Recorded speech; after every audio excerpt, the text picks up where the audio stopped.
Bismillahirrahmanirrahim. Perkenalkan, nama saya Anissa Listiawati, mahasiswa Pendidikan Kimia UIN Sunan Gunung Jati Bandung yang akan melaksanakan praktikan PPL SDR di SMA Negeri 1 Soreang. Nah, sebelumnya terima kasih kepada Bu Untun yang telah mengizinkan saya dan membimbing saya untuk melakukan PPL di sekolah ini. Sekarang saya akan mencoba untuk bekerja sama dengan kalian untuk memahami materi dengan laju reaksi. Nah, sebelumnya kalian telah melaksanakan UTS terlebih dahulu. Sekarang masuk ke materi setelah UTS, yaitu laju reaksi. Pada materi laju reaksi ini, tujuan pembelajaran yang akan dicapai adalah pertama, menjelaskan pengertian laju reaksi. Yang kedua, mengidentifikasi faktor-faktor yang mempengaruhi terjadinya laju reaksi dan mengaitkannya dengan teori tumbukan. Nah, sebelum mulai pembelajaran, alangkah baiknya kita berdoa terlebih dahulu.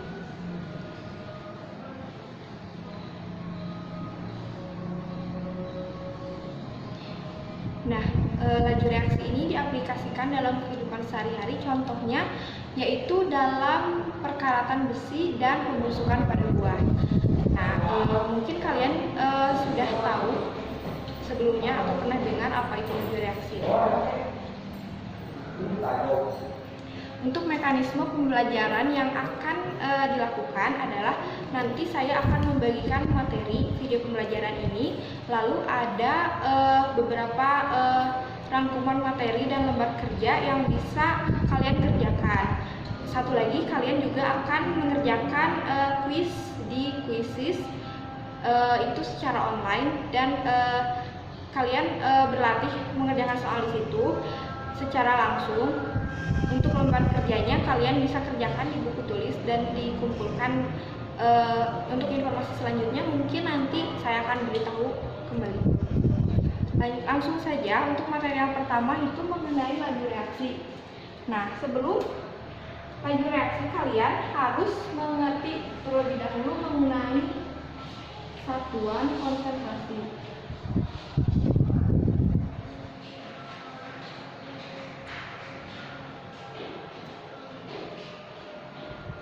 Apa itu satuan konsentrasi?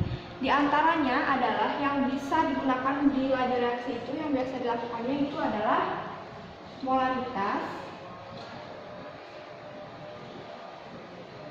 Nah, molaritas adalah banyaknya jumlah reaktan yang untuk setiap volume larutan. Satuannya itu M besar mol per liter, atau volume dalam liter. Atau bisa diuraikan, molaritas adalah massa atau biasa disebut dengan gram per AR atau MR dikali 1000 per volume. Nah, ini ditulisnya biasanya dengan mililiter. Jika diketahui dalam soalnya itu liter, bisa langsung menggunakan mol per liter. Tapi jika diketahuinya menggunakan mililiter, kalian bisa langsung menggunakan persamaan ini. Selanjutnya adalah persen massa. Nah, pada persen massa ini gram persen sama dengan gram zat terlarut per gram larutan dikali 100%. Yang ketiga adalah biasanya menggunakan pengenceran. Nah, pengenceran juga berpengaruh terhadap konsentrasi, karena jika larutan tersebut semakin encer, maka konsentrasinya juga akan berkurang. Untuk persamaan pengenceran adalah V1 dikali M1 sama dengan V2 dikali M2. V1-nya ini adalah volume larutan dasar atau larutan yang lebih pekat. Yang M1 adalah konsentrasi awal, yang V2 adalah volume larutan baru atau yang akan digunakan, dan M2 adalah konsentrasi larutan baru. Nah, selanjutnya adalah setelah satuan konsentrasi itu pengertian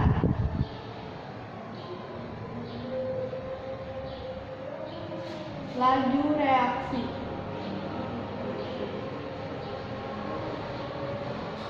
Pengertian laju reaksi adalah bertambahnya konsentrasi produk untuk setiap satuan waktu atau berkurangnya konsentrasi reaktan per satuan waktu. Jika ada kesamaan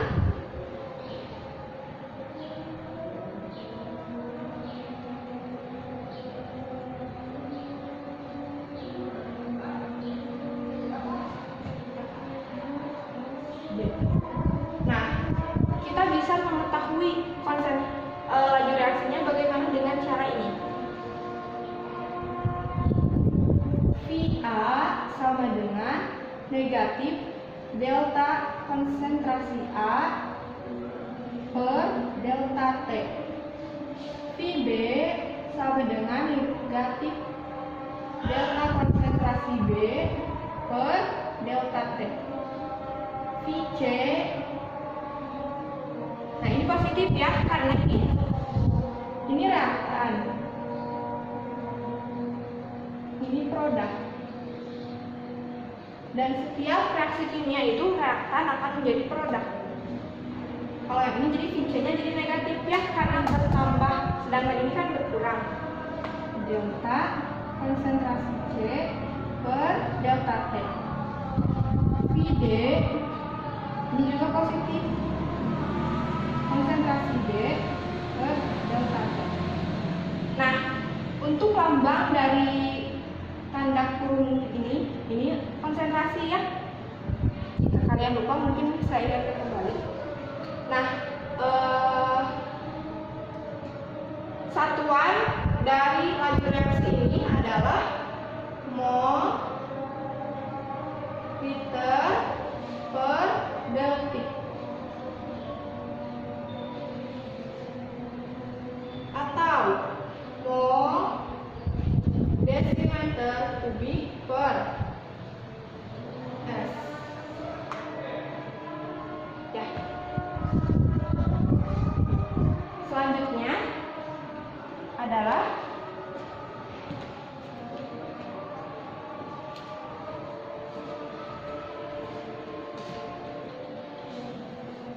teori laju reaksi.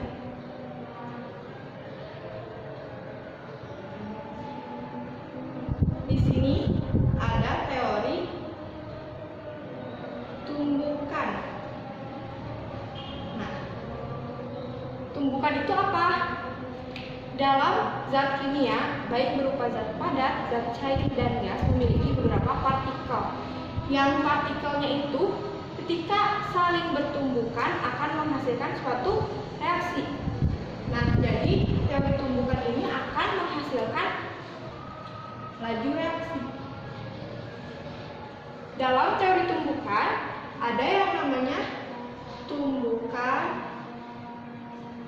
efektif. Loh, berarti ada tumbukan yang tidak efektif dong? Tentu. Tumbukan efektif ini terjadi ketika tumbukan itu memiliki posisi yang pas dan menghasilkan energi yang sesuai atau yang banyak. Tidak semua zat dalam kimia menghasilkan tumbukan efektif. Nah, ada juga yang namanya energi aktivasi. Dari tumbukan akan menghasilkan energi aktivasi. Energi aktivasi adalah energi minimum yang diperlukan untuk menghasilkan suatu laju reaksi. Jadi nanti contohnya itu adalah korek api. Nah, ujung korek api ketika digesekkan dengan wadah tempat korek api itu dipercikan menggunakan menghasilkan suatu api, energi pembakaran itu contohnya. Nah, contoh itu juga termasuk ke dalam laju reaksi. Ketika ada suatu zat dan zat lain bertumbukan akan menghasilkan laju reaksi, tapi tidak semuanya, tidak semua benda, tidak semua partikel bisa bergesekan. Hanya partikel yang memiliki posisi yang sesuai untuk menghasilkan laju reaksi.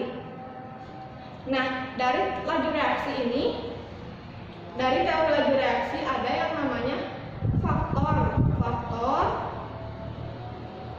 yang mempengaruhi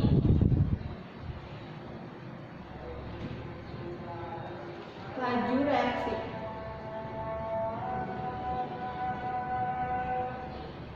Faktor-faktor yang mempengaruhi laju reaksi yang pertama adalah suhu. Contohnya, ketika kita memanaskan sesuatu dalam suhu yang lebih tinggi, maka zat dalam reaksi tersebut akan lebih cepat bereaksi. Sehingga dapat disimpulkan bahwa semakin tinggi suhunya, suhu semakin tinggi, maka tumbukan semakin banyak. Sehingga laju reaksi terjadi semakin besar.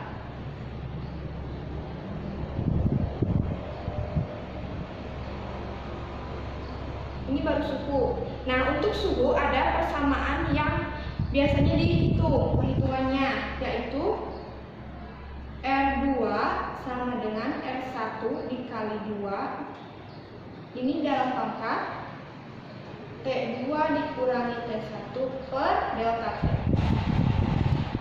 R2 ini laju reaksi yang kedua, R1 laju reaksi yang diketahui, 2 ini biasanya banyaknya kelipatan yang terjadi dalam laju reaksi tersebut. Biasanya ini diketahui dalam soal. Ini T2, T1 suhu awal, suhu akhir, dan selisihnya. Kemudian yang kedua adalah konsentrasi. Konsentrasi ini sangat berpengaruh terhadap laju reaksi karena dalam laju reaksi diketahui nih konsentrasinya. Jadi semakin tinggi konsentrasi yang digunakan, konsentrasi semakin tinggi, maka tumbukan lebih sering terjadi. Sehingga laju reaksi juga semakin banyak. Nah, yang ketiga adalah katalis.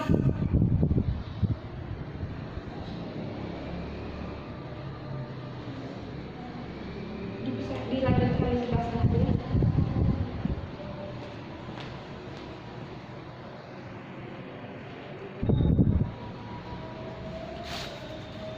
Sudah bisa.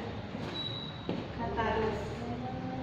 Apa itu katalis? Katalis adalah zat yang direaksikan untuk mempercepat terjadinya laju reaksi dengan cara menurunkan energi aktivasi. Nah, katalis ini menurunkan energi aktivasi. Bagaimana caranya? Jadi, contohnya itu dalam penguraian H2O2.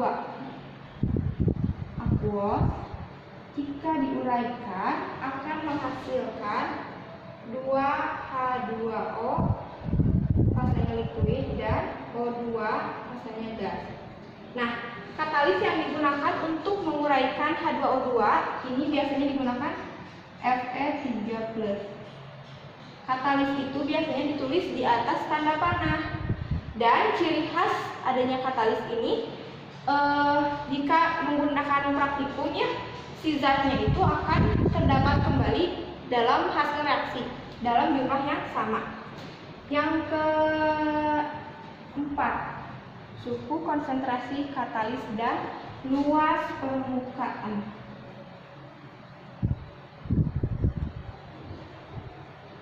Apa itu luas permukaan? Luas permukaan itu adalah biasanya digunakan dalam zat padat, karena zat padat itu biasanya ada yang berbentuk kepingan, serbuk, lempeng, ada yang potongan-potongan kecil, ada yang sangat besar. Nah, mengapa luas permukaan dapat mempengaruhi faktor-faktor yang mempengaruhi laju reaksi? Contohnya, kalian mereaksikan zat dalam bentuk lempeng dan dalam bentuk serbuk. Zat yang lebih dahulu habis atau bereaksi dengan reaksinya itu yang berbentuk serbuk, karena jika kita menggunakan dalam bentuk lempeng, kan jadi partikel-partikel yang di dalamnya itu akan menunggu partikel yang di luarnya bereaksi. Jadi kan permukaan luar dulu, udah permukaan luar baru yang dalam. Sedangkan jika kita menggunakan luas permukaan yang serbuk, kan jadi partikel yang bertumbukannya juga akan lebih banyak dan lebih cepat daripada yang berbentuk kepingan. Ini. Nah, setelah kita mempelajari satuan konsentrasi, pengertian laju reaksi, dan teori laju reaksi, juga di dalamnya faktor-faktor, kita bisa mengidentifikasi bagaimana cara kita untuk menghindari adanya laju reaksi, yaitu yang pertama adalah jika pada makanan, simpan di tempat yang suhunya lebih rendah, contohnya di kulkas. Nah, kalau di kulkas, zat itu akan sulit untuk bereaksi karena suhunya rendah. Selanjutnya, simpan di tempat yang kurang oksigen, karena bakteri tidak bisa hidup dalam oksigen. Jadi laju reaksi akan terhambat. Kemudian yang ketiga adalah menambahkan zat pengawet. Juga yang terakhir adalah diberikan asam atau garam sebagai pengawetan pada makanan tersebut.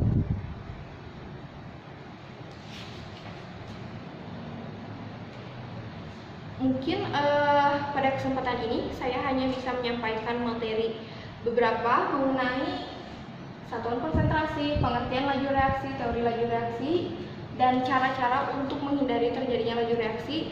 Dan di pertemuan selanjutnya akan disampaikan mengenai hukum laju reaksi dan order reaksi. Jadi nanti akan ada banyak soal latihan untuk mekanisme pertemuan selanjutnya akan disampaikan langsung nanti di grup saja. Kemudian cukup sekian yang dapat saya sampaikan. Jika terdapat kekurangan dan kesalahan, kalian mohon maaf ya, karena saya masih belajar dalam hal ini. Kita belajar bersama-sama mengenai materi-materi yang akan disampaikan pada pertemuan-pertemuan selanjutnya. Mohon maaf atas kesalahan. Terima kasih atas perhatiannya. Wassalamualaikum warahmatullahi wabarakatuh.